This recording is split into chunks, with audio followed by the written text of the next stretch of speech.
Cette fois, ça ressemble vraiment à une embellie. On ne parle pas de la météo, parce que Cabrol, on n'en attend plus rien là-dessus ces jours-ci. On parle économie avec vous, Nicolas Barré. Bonjour. Bonjour Thomas. La croissance est en train de revenir enfin en France. Elle atteindrait 1,6% cette année, selon l'INSEE.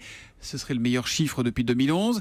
Est-ce qu'avec cette croissance, c'est du sérieux, c'est du solide ? Oui, c'est plus solide parce que, si vous voulez, tant que la croissance s'expliquait uniquement par un bon alignement des planètes avec des taux bas, un euro bas, le pétrole pas cher, tout ça c'était très fragile, ça pouvait se retourner d'un moment à l'autre. Or, la croissance en 2015, qui était de 1,2%, s'expliquait essentiellement par ce bon alignement des planètes, justement. Autrement dit, par des facteurs externes sur lesquels on n'a aucune prise. Et c'est plus le cas ?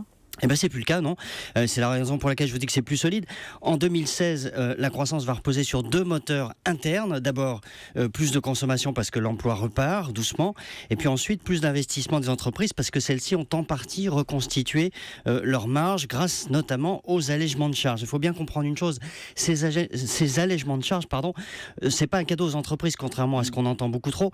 C'est une politique de long terme. Ça met du temps à produire des effets, mais à l'arrivée, ça permet d'investir plus, donc de préparer l'avenir, d'enclencher des créations d'emplois, etc. C'était vraiment un cercle vertueux. La bonne nouvelle, c'est qu'on commence à en voir les effets.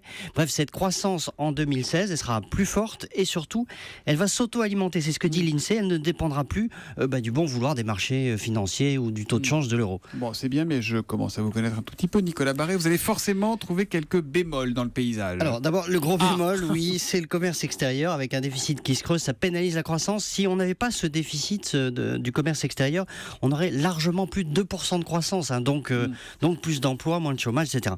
La France n'est pas encore assez compétitive, il faut investir davantage, on revient toujours au même problème. Et puis deuxième bémol, cité également par l'INSEE, le choc fiscal du début du quinquennat pèse toujours aujourd'hui sur la croissance. Ça l'a amputé de 0,7 points de PIB l'an dernier, ça va peser de 0,4 points cette année.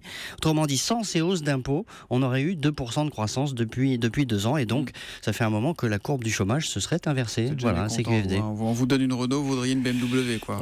C'est Nicolas Barré, directeur de la rédaction des Échos, qu'on retrouve tous les matins à 8h10 sur Europe 1. À demain, Nicolas. À demain.